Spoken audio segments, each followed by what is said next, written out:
आप सब ने अभी रिसेंटली न्यूज़ में तो देखा ही होगा कैसे ट्विन टावर बिल्डिंग को गिराया गया। तो इसके पीछे मेन रीज़न क्या था? वन ऑफ द रीज़न था बिल्डर का करप्शन। रियल एस्टेट्स में ऐसे और भी एग्जांपल्स हैं जहां बायर्स के साथ करप्शन किया जाता है और बायर्स को अपने ही रुपए वापस मांगने में बहुत प्रॉब्लम फेस करना पड़ता है। वैसा ही कुछ ट्विन टावर केस में भी हुआ था।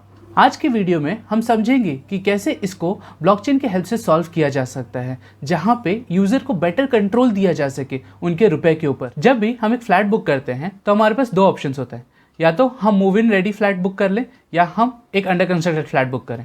अब अंडर कंस्ट्रक्टेड फ्लैट के साथ डिसएडवांटेज ये होता है कि यहाँ चीटिंग के चांसेस बढ़ सकते हैं। इसे एक एग्जाम्पल से समझने की कोशिश करते हैं। तो मान लो एक XYZ कंस्ट्रक्शन कंपनी है जो कि एक नया प्रोजेक्ट लेके आ रही है, ठीक है। वो कंपनी कहती है कि प्री सेल ओपन कर रही है और वो ये कह रही है कि अगर आज आप बुक करते हो फ्लैट तो आपको 15,000 में फ्लैट मिल जाएगा, ओके। और ये प्रोजेक्ट कंप्लीट होगा 3 साल में, यानी कि हर साल आपको सिर्फ 5,000 रुपये देना है उसको। लेकिन मान लो 3 साल बाद आप जब वापस से फ्लैट देखने गए, बिल्डिंग देखने गए, तो बिल्डिंग कंस्ट्रक्ट ही नहीं हुआ था वहाँ पे, या फिर ओरिजिनल बिल्डिंग में कुछ चेंजेस किए जा चुके थे। यहाँ पे आप चीटेड फील करोगे और चाहोगे कि आपको रुपये जल्दी वापस मिल जाए। अब इस केस में क्योंकि बिल्डर के पास आपका रुपए है और वो उस रुपए को कंट्रोल कर सकता है, तो वो लिटरली आपको डिले कर सकता है पेमेंट वापस करने में, या फिर आपको बहुत समय तक परेशान भी कर सकता है। तो आज हमें यही समझना है कि इस इंफ्रास्ट्रक्चर को अगर ब्लॉकचेन पे डेवलप किया जाए तो कैसे किया जा सकता है। तो इस कन्वेंशनल सिस्टम में सबसे बड़ा इशू ट्रस्टेबिलिटी का है, क्योंकि आप अपना रुपये बिल्डर के अकाउंट में ट्रांसफर कर रहे हो और बिल्डर उसको कंट्रोल कर सकता है। अगर कोई ऐसा सिस्टम डेवलप किया जाए जहाँ आप रुपये बिल्डर के अकाउंट में नहीं बट किसी थर्ड पार्टी में सेंड करो, तो होगा क्या, वहाँ पे जब भी आपको रुपए वापस चाहिए होगा, आप थर्ड पार्टी को वैलिड डॉक्यूमेंट शो करके ये बता सकते हो कि आपके साथ फ्रॉड हुआ है और आपको इस प्रोजेक्ट में और कंटिन्यू नहीं करना है और आपको अपना सारा रुपए वापस चाहिए। लेकिन ये थर्ड पार्टी होगा कौन? जो बायस ना हो। अगर इसे कन्वेंशनल सिस्टम पे यानी कि वेब 2 पे डेवलप किया जाए तो अगेन प्रॉब्लम तो वही रह जाती है, अगेन एक सेंट्रल कंट्रोल बन जाता है। यहीं पे ब्लॉकचेन और स्मार्ट कॉन्ट्रैक्ट का रोल आता है। लेट्स सी कि कैसे इस पूरे इंफ्रास्ट्रक्चर को ब्लॉकचेन पे डेवलप किया जा सकता है। पहले समझते हैं हमारे प्रोजेक्ट का पूरा फ्लो क्या होगा, फिर समझेंगे कि कौन कौन से फंक्शन स्मार्ट कॉन्ट्रैक्ट में जाएगा। तो प्रोजेक्ट का फ्लो कुछ ऐसा रहेगा हमारा। जब भी एक बिल्डर को एक प्रोजेक्ट लॉन्च करना है तो सबसे पहले एक स्मार्ट कॉन्ट्रैक्ट लॉन्च करेगा। अब अगर मुझे फ्लैट खरीदना है उस बिल्डिंग में तो मैं अपना रुपये इस स्मार्ट कॉन्ट्रैक्ट को भेजूंगा। तो प्रीवियस एग्जाम्पल में हम बात कर रहे थे कि इस एक फ्लैट को खरीदने के लिए मुझे 15 के सबमिट करना पड़ेगा, तो मैं अपना 15 के रुपये इस स्मार्ट कॉन्ट्रैक्ट में भेजूंगा जो कि लॉक हो जाएगा।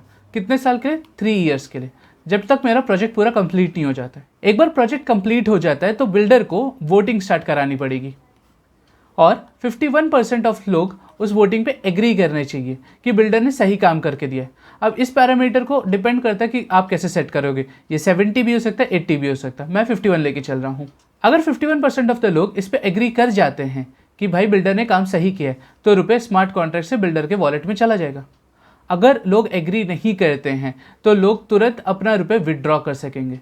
अब क्योंकि यहाँ स्मार्ट कॉन्ट्रैक्ट रुपये होल्ड कर रहा है तो तुरंत विदड्रॉ कर सकते हैं लोग आफ्टर 3 ईयर्स। अब यहाँ उनको कुछ वेट नहीं करना पड़ रहा है। अगर उन्हें रुपये विदड्रॉ करना है वो तुरंत रुपये विदड्रॉ कर सकते हैं। यही बेनिफिट होता है स्मार्ट कॉन्ट्रैक्ट का। ये बायस नहीं है, ना कि यूजर्स के लिए ना तो बिल्डर के लिए। जो भी आप कोड लिखे होंगे वो एग्जीक्यूट होगा। जब भी बिल्डर स्मार्ट कॉन्ट्रैक्ट लॉन्च करेगा उसको कुछ पैरामीटर्स भी डालना होगा, जैसे प्रोजेक्ट का नेम, एंड टाइम क्या है, ईच फ्लैट का प्राइस क्या है और टोटल नंबर ऑफ फ्लैट्स कितने हैं उस बिल्डिंग में। फ्लो तो हम समझ लिए। अब समझते हैं कौन से फंक्शंस हमारे स्मार्ट कॉन्ट्रैक्ट पे लिखे जाएंगे। तो ये हमारा फंक्शन लिस्ट है। मैंने कुछ ही ऐड किया है, आप इसको अपने हिसाब से चेंज कर सकते हो। पहला फंक्शन होगा बाय फ्लैट। अगर मुझे फ्लैट बाय करनी तो उसके लिए फंक्शन होना चाहिए। ये फंक्शन मेरा पेबल होगा, राइट। अब पेबल क्या है अगर आपको नहीं पता तो मैं एक सिंपल टर्म में समझा देता हूँ। ये फंक्शन ये कीवर्ड अलाउ करता है कि एक particular function number of ethers accept कर सके। अगर आपका फंक्शन पेबल नहीं होगा तो वो ईथर्स एक्सेप्ट ही नहीं कर सकते हैं।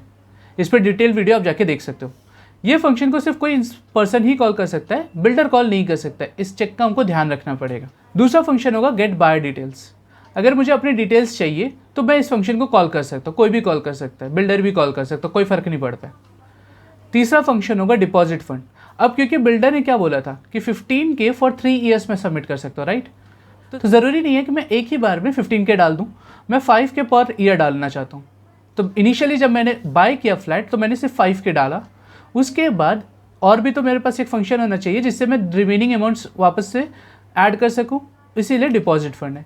इस फंक्शन को मैं बाद में कॉल करूँगा फिर, इसलिए इसको सिर्फ बायर ही कॉल कर सकते हैं जो एक बार फ्लैट बाय कर चुके हैं। इस चेक को मेंटेन करना पड़ेगा स्मार्ट कॉन्ट्रैक्ट में। चौथा फंक्शन है गेट कॉन्ट्रैक्ट बैलेंस। ये बेसिकली दिखाता है कि कितना उस कॉन्ट्रैक्ट का बैलेंस हुआ। इनडायरेक्टली इट मीन्स कि बिल्डर को कितना लास्ट में वैल्यू जाने वाला है। फिर है पुट वोट। इनिशियली मैंने बात किया था कि जब एक बार बिल्डिंग कंप्लीट हो जाएगी लोग उस पर वोट करेंगे कि वो सेटिस्फाइड है कि नहीं है, उसी के लिए पुट वोट फंक्शन है। ये सिर्फ बायर्स ही कॉल कर सकते हैं, ये वही कॉल करेंगे जो बिल्डर के काम से एग्री करते हैं। अब दो इंपॉर्टेंट फंक्शन है। ये फर्स्ट फंक्शन है क्लेम फंड बाय कॉन्ट्रैक्टर। अगर बिल्डर को 51% ऑफ वोट मिल जाता है तो जितना भी फंड होगा, जितना इकट्ठा होगा, वो उसके वॉलेट में ट्रांसफर हो जाना चाहिए। वो ये काम फंक्शन करता है। अगर बिल्डर को 51% ऑफ वोट नहीं मिलता है तो एज अ यूज़र ये मुझे अलाउ होना चाहिए कि मैं अपना रुपये वापस ले लूँ, उसी के लिए इस फंक्शन को यूज़ करते हैं। तो ये तो हमारे सारे फंक्शंस हो गए। ये 7 डिफरेंट फंक्शंस होंगे जो स्मार्ट कॉन्ट्रैक्ट पे लिखे जाएंगे। अब समझते हैं हमारे स्मार्ट कॉन्ट्रैक्ट का स्ट्रक्चर क्या होगा। पहले देखते हैं कि हमारे कॉन्ट्रैक्ट का नाम क्या होगा और उसमें कौन कौन से स्टेट वेरिएबल्स डिक्लेयर हैं। तो कॉन्ट्रैक्ट का नाम है हमारा ट्विन टावर। पहला स्टेट वेरिएबल है ओनर, ये हमेशा कॉन्ट्रैक्टर का एड्रेस होगा, राइट। दूसरा है टोटल नंबर ऑफ फ्लैट्स कितने हैं, फ्लैट प्राइस कितना है, प्रोजेक्ट का नाम कितना है, पूरा कंस्ट्रक्शन खत्म कब होगा, हमारे एग्जाम्पल में 3 ईयर्स होगा अभी के लिए। फ्लैट का प्राइस अभी के लिए हम मान के चलते हैं कि 15K है फॉर ईच फ्लैट, ठीक है। टोटल नंबर ऑफ बायर्स कितने हैं, सोल्ड कितने फ्लैट्स हो चुके हैं, वोटिंग का एंड टाइम क्या है, टोटल वोट कितने पड़े, ताकि हम देख सकें कि 51% ऑफ वोट पड़े हैं कि नहीं पड़े, ठीक है। और फंड को क्लेम किया गया है या नहीं, चाहे वो कोई भी हो, कॉन्ट्रैक्टर हो चाहे यूज़र्स हो, वो फंड क्लेम कर पाए या नहीं। उसके बाद हम हर एक यूज़र के लिए एक स्ट्रक्ट क्रिएट कर रहे हैं बाय डिटेल्स कह के, जहाँ पे हम यूज़र की एड्रेस स्टोर कर रहे हैं और उसको पेएबल बना रहे हैं। क्यों पेएबल बना रहे हैं? क्योंकि इसके साथ हम एक ट्रांसफ़र फंक्शन यूज़ करेंगे। अब अगर आपको ट्रांसफ़र फंक्शन नहीं पता तो मैं सिंपल सा बता देता हूँ। ट्रांसफ़र फंक्शन आपको हेल्प करता है ईथर्स सेंड करने में। अगर आपको ईथर्स कॉन्ट्रैक्ट से किसी वॉलेट में भेजना है तो आपको उसको पेएबल डिक्लेयर करना पड़ेगा, जिससे कि आप उस एड्रेस के साथ ट्रांसफ़र यूज़ कर सको, ठीक है। उसके बाद मैं 2 चीज़ मेंटेन कर रहा हूँ कि अब इस यूज़र को 15K पे करना था तो उसने कितना अमाउंट पे कर दिया और कितना रिमेनिंग अमाउंट है, ठीक है। और उसके बाद लास्ट में मैं एक और चीज़ मेंटेन कर रहा हूँ कि मान लो अगर 51% ऑफ वोटिंग फेल हो जाती है तो यूज़र अपना वापस क्लेम किया कि नहीं फंड, उसको मेंटेन करने के लिए।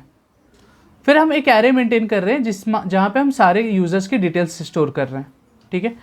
मैपिंग और 2 मैपिंग मेंटेन किया जा रहा है, एक है वोटिंग के लिए और एक है सिर्फ इसको मैप करने के लिए।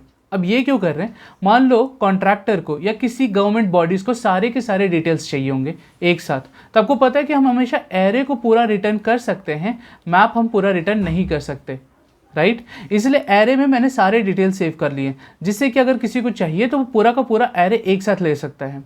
बट अब यहाँ क्या होगा, एरे कैसे स्टोर होगा, ये एरे है, ठीक है। यहाँ 0th पे होगा, 1 पे होगा, 2 पे होगा एंड सो ऑन। मान लो अगर आपको 100 यूज़र का 100th एरे पे एक यूज़र XYZ सेव है, राइट, लेकिन आपको नहीं पता ना कि वो कहाँ सेव है, तो आप कैसे निकालोगे एक पर्टिकुलर यूज़र की वैल्यू या उसके डेटा को? आपको पूरा का पूरा एरे ट्रैवर्स करना पड़ेगा, देखना पड़ेगा इस एड्रेस के अकॉर्डिंग कि क्या वो एड्रेस है कि नहीं है तो वापस आगे बढ़ो। तो ये बहुत ज़्यादा टीडियस टास्क होगा और ये सॉलिडिटी में एक्सपेक्टेड नहीं होता है। इसके लिए हम मैप स्टोर कर रहे हैं। जैसे मैंने यूज़र 1 XYZ को 100 लोकेशन पे स्टोर किया, मैं उसके डिटेल्स उठा के मैप में स्टोर इस तरह से करूँगा। एड्रेस, उसका जो भी एड्रेस होगा उसके रिस्पेक्टिव में मैं उस एरे की लोकेशन स्टोर कर दूंगा, ये मैप में स्टोर हो जाएगा। जब भी मुझे यूज़र XYZ का डेटा चाहिए होगा मैं जाऊँगा, उसका एड्रेस से हिट मारूंगा मैप में, सबसे पहले उसका लोकेशन निकाल के लाऊंगा, फिर एरे से उसकी वैल्यू निकाल लूँगा। तो फेच ऑपरेशन यहाँ बहुत फास्ट हो जाएगा। देखते हैं हमारे कंस्ट्रक्टर में क्या क्या फील्ड्स जाएंगी। ये कंस्ट्रक्टर है हमारा, यहाँ total flats, flat price, project name, and time और वोटिंग का भी एंड टाइम हम अभी डिक्लेयर कर लेंगे। जैसे कि मान लो आपका 3 दिन में प्रोजेक्ट ओवर हो जाएगा, अभी के लिए हम सिर्फ एक रफ एस्टिमेट ले रहे हैं। अगर 3 दिन में प्रोजेक्ट ओवर हो जाएगा तो वोटिंग आपके 1 दिन बाद से चालू कर सकते हो या उससे लेके और 3 दिन वोटिंग होगा, यही तो ड्यूरेशन होगा। तो बस इसी चीज़ को हम यहाँ मेंटेन कर रहे हैं और यहीं पे हम सारी चीज़ें सेट कर दे रहे हैं, बाकी कुछ नहीं। अब एक लास्ट में इस पर ध्यान देना, buyers details dot push. Buyer details क्या था हमारा, यहाँ आ जाते हैं। बायर डिटेल्स हमारा एक एरे था। मैं एरे में सबसे पहले कुछ भी पुश नहीं कर रहा हूँ, एक एम्प्टी चीज़ पुश कर रहा हूँ। ये क्यों कर रहा हूँ, इसका रीज़न क्या है, इस पर ध्यान दो। आगे जैसे बढ़ूंगा आपको चीज़ें समझ में आ जाएंगी कि इसका रीज़न क्या था। तो हमारा पहला फंक्शन है बाय फ्लैट, जो एक्सटर्नल है क्योंकि उसको कहीं भी कॉन्ट्रैक्ट के अंदर से कॉल करने का कोई सेंस ही नहीं बनता है, और ये फंक्शन पेएबल है, राइट। पेबल क्यों है? क्योंकि इसको ईथर्स एक्सेप्ट करने हैं, करेक्ट। सबसे पहले कुछ चेक्स हैं यहाँ पे, एवरी चेक को एक बार डिस्कस कर लेते हैं फटाफट। पहला है ब्लॉक डॉट टाइम स्टैम्प, क्या वो एंड डेट खत्म हो गया, यानी कि बिल्डिंग का कंस्ट्रक्शन खत्म हो गया? अगर हो गया तो हम उसमें अब बाय नहीं कर सकते फ्लैट। दूसरा है कि क्या ये बाय फ्लैट ओनर तो नहीं है, यानी कि जो कॉन्ट्रैक्टर है वो तो नहीं है, अगर है तो उसको रिजेक्ट मार देंगे। तीसरा देखो यहाँ बहुत इंपॉर्टेंट चेक है, हम क्या चेक करें कि बायर मैप ये message dot sender equal to 0, यानी कि हम चेक करें कि क्या किसी इंसान ने पहले से बाय किया है या नहीं। अब सॉलिडिटी का एक बहुत इंटरेस्टिंग चीज़ है कि अगर मान लो एक मैप है आपको, ठीक है, मैप में की 10 आपने स्टोर नहीं किया हुआ है, और मैप हमेशा आपका यू इंट सेव करता है, यानी इंटीजर वैल्यू सेव करता है, तो वो अगर आप 10 डालोगे ना तो आपको 0 ला के रिटर्न कर देगा।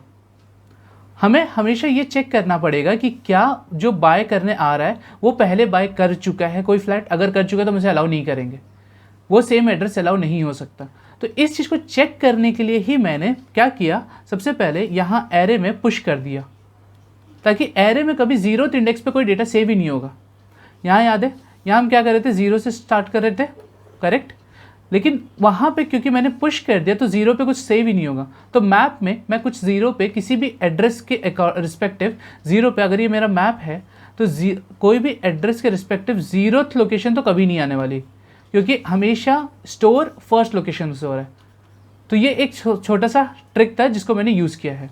तो ये हमने यहाँ पे चेक कर लिया टोटल सेंडर्स कितना है। उसके बाद हमने चेक किया कि जो वो प्राइस भेज रहा है वो फ्लैट प्राइस से कम होना चाहिए, ज़्यादा नहीं होना चाहिए। पता चला 10 ईथर्स की ज़रूरत है, भेज दिया उसने 11, राइट, तो ये नहीं होना चाहिए, हम एक्सेप्ट नहीं कर सकते। ये चेक किया, मिनिमम वैल्यू 0 नहीं हो सकती। अब ये भी नहीं कि तुम एक ट्रांजेक्शन मेक करो और 0 भेज रहे हो, कोई सेंस नहीं बनता इस चीज़ का, मुझे पूरा का पूरा ऑपरेशन परफॉर्म करना पड़ रहा है, तो वो भी हम नहीं एक्सेप्ट करेंगे। एक सिर्फ सिक्योरिटी चेक है कि भाई टोटल सोल्ड फ्लैट्स जो हैं वो हमेशा टोटल फ्लैट से कम होने चाहिए। अगर सोल्ड फ्लैट्स इक्वल हो जाते हैं या बड़े तो हम अलाउ नहीं कर सकते उसको और फ्लैट बाय करने के लिए। अब पहले मैंने क्या किया, एक बायर का डिटेल बना लिया फटाफट से, क्योंकि हमको बायर का एक हमने पिछले स्ट्रक्ट डिक्लेयर किया हुआ था, तो उसके लिए मैसेज डॉट सेंडर डाल दिया पेबल में, फिर मैंने मैसेज डॉट वैल्यू डाल दिया कितना अमाउंट पेड है, रिमेनिंग अमाउंट में मैंने flat price minus message dot value कर दिया। अगर उसने 5005K भेजा था, रिमेनिंग कितना होता है 10K होता है, फ्लैट प्राइस कितना था 15K, correct, 15K minus 5K simple सा हो गया, 10K बचता है। वही चीज़ मैं यहाँ मेंटेन कर रहा हूँ, और फंड क्लेम को फॉल्स रखूंगा क्योंकि अभी तो स्टार्ट हो रहा है। उसके बाद मैंने क्या किया, सोल्ड फ्लैट्स स्टार्ट किया, उसको इंक्रीज़ कर दिया, क्योंकि इनिशियली सोल्ड फ्लैट्स 0 होगा, उसको इंक्रीज़ किया। टोटल बायर्स कितने उसको इंक्रीज़ कर दिया, डिटेल्स को पुश कर दिया, एरे में मैप को यहाँ पे कर दिया और मैसेज एमिट कर दिया।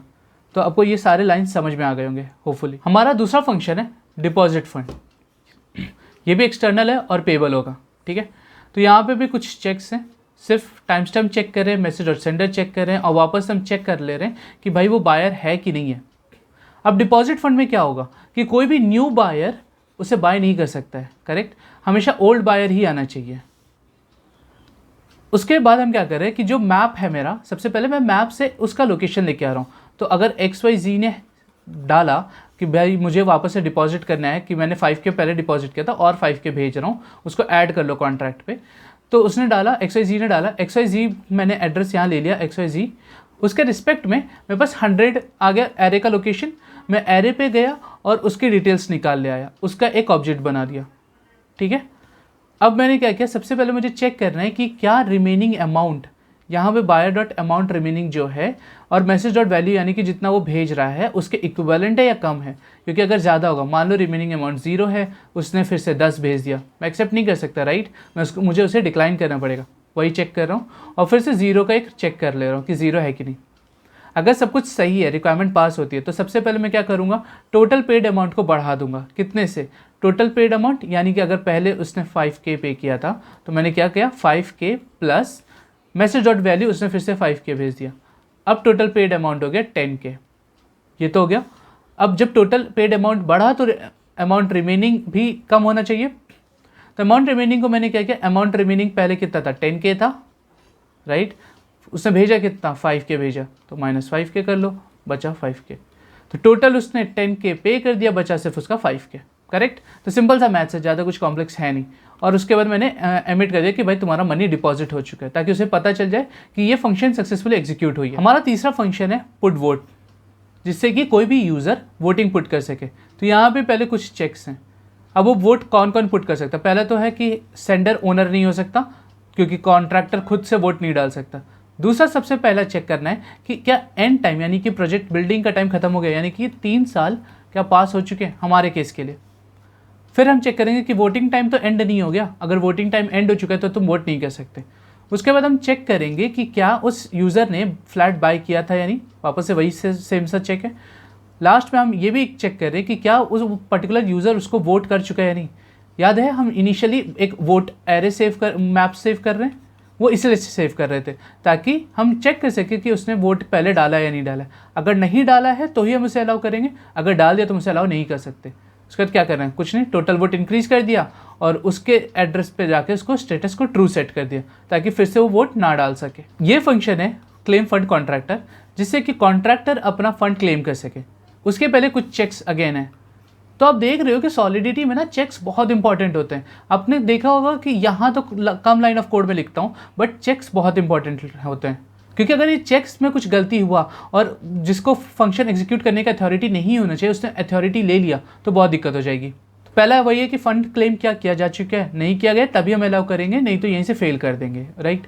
फिर मैसेज और सेंडर ओनर होना चाहिए, कॉन्ट्रैक्टर होना चाहिए और कोई नहीं इसको कॉल कर सकता है। उसके बाद हम चेक कर रहे हैं कि क्या प्रोजेक्ट का एंड टाइम खत्म हो चुका है। अगर नहीं हुआ है, 3 साल का अभी टाइम हुआ ही नहीं, तो तुम फंड क्लेम ही नहीं कर सकते, क्योंकि फंड लॉक होगा कॉन्ट्रैक्ट में मेरा।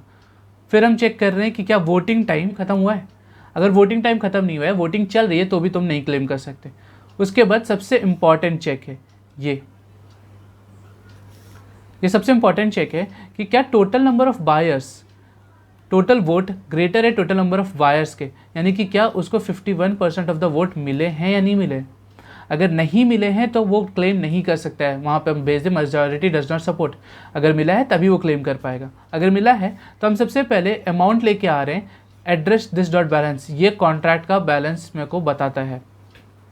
अब इसके लिए आप एक स्टेट वेरिएबल भी मेंटेन कर सकते थे कि भाई जितना जितना फंड आ रहा है उसमें प्लस करते जाओ, बट मुझे ज़रूरत लगी नहीं, क्योंकि पहले से जब फंक्शन दिया गया है तो उसको वापस से क्यों क्रिएट करना, राइट। तो हमने इसको यूज़ कर लिया, क्लेम फंड को सबसे पहले ट्रू सेट किया और उसके बाद हमने यहाँ से फंड को भेज दिया, ट्रांसफ़र कर दिया। तो ओनर के पास यानी कॉन्ट्रैक्टर के पास सारे फंड्स ट्रांसफ़र हो जाएंगे और एड्रेस इसको उसके बाद चेक करोगे ना तो इसकी वैल्यू 0 हो जाएगी इस स्टेटमेंट के बाद। तो हमारा लास्ट फंक्शन है क्लेम फंड यूज़र। इस फंक्शन को यूज़र क्लेम करेगा और यही बहुत इंपॉर्टेंट फंक्शन है। इसी के लिए पूरा कॉन्ट्रैक्ट डेवलप किया गया था ताकि यूज़र को ईजिली एक्सेस उसका रुपये का मिल सके। सबसे पहले अगेन कुछ चेक्स हैं। पहला चेक है कि भाई यूज़र क्या वो फ्लैट बाय किया या नहीं किया। दूसरा, कॉन्ट्रैक्टर इस फंक्शन को कॉल नहीं करना चाहिए। तीसरा कि प्रोजेक्ट एंड हुआ या नहीं हुआ। वोटिंग टाइम वापस से चेक कर लिया और अब चेक किया यहाँ पे कॉन्ट्रैक्टर में, यहाँ पे क्या चेक किए थे हमने, चेक किया था कि जो वोटिंग है वो 51% है या नहीं है। यहाँ हम क्या चेक कर रहे हैं कि वोटिंग 51% से लेस होनी चाहिए, हमेशा लेस होनी चाहिए, यानी कि 50% हो सकता है, 49% हो सकता है, जिससे कि majority of the user satisfied नहीं है कॉन्ट्रैक्टर के काम से। अगर ये है तो हम क्या करेंगे, सबसे पहले लोकेशन लेकर आएंगे, यानी कि हर एक यूज़र को जिसको अपना क्लेम करना है उसी के एड्रेस पे तो सेंड करेंगे ना, करेक्ट। तो उसका पहले हमने मैसेज डॉट सेंडर डाला, अगेन वही मैप यूज़ किया, लोकेशन लेके आया। मान लो कि ये XYZ यूज़र है तो इसका लोकेशन क्या है, 100 हो जाएगा, करेक्ट। एरे में गए हम, एरे ऑफ 100 इंडेक्स से हम लेके पूरा का पूरा डिटेल वापस आ गए, करेक्ट। लोकेशन लिया, यहाँ पे ले जाके देखा कि उसका सबसे पहले देखा कि क्या उसने तो फंड क्लेम नहीं किया है ना। अगर किया होगा तो हम बोलेंगे भाई तुमने पहले ही क्लेम कर लिया, हम तुम्हें नहीं दे सकते। तो ये चेक हो गया। उसके बाद हमने क्या किया, उसके अमाउंट को गेट कर लिया। यहाँ पे हमने टोटल पेड अमाउंट को 0 कर दिया, क्लेम्ड को ट्रू कर दिया और लास्ट में उसको वापस से पेबल बना के ट्रांसफ़र कर दिया।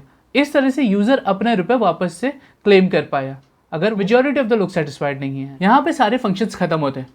कोड मैंने गिटहब पे डाल दिया है, वहाँ से जाके देख सकते हो। डाउनलोड करो, कोड को रेमिक्स पे डालो, टेस्ट करो, उसके साथ प्ले अराउंड करो, जो चेंजेस करने कर लो।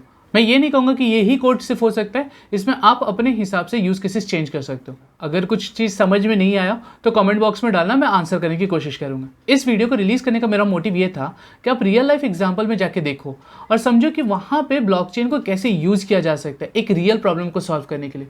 ब्लॉकचेन हैज़ ट्रेमेंडस पावर, उसे बस करेक्ट जगह यूज़ करना पड़ेगा। इसी प्रोजेक्ट को अगर आगे आपको एक्सटेंड करना है, तो अपना वेब एक ऐप ऐड कर लो ताकि कोई भी यूज़र एक वेबसाइट से बाय और सेल करेगा। NFT जोड़ लो, तो कोई भी जो यूज़र फ्लैट्स खरीदा है उसको NFT क्रिएट कर दो ताकि ट्रांसफ़र ईजी हो जाएगा। अगर आपने एक फ्लैट खरीदा, उसका NFT क्रिएट कर दिया, मैं आया आपके पास, मैंने बोला कि भाई मैं तुम्हारा फ्लैट खरीदना चाहता हूँ, आप बेचना चाहते हो, NFT ट्रांसफ़र करो, वो फ्लैट मेरा हो जाएगा, मैं आपको ईथर सेंड कर दूंगा, ख़त्म, सिंपल हो जाएगा।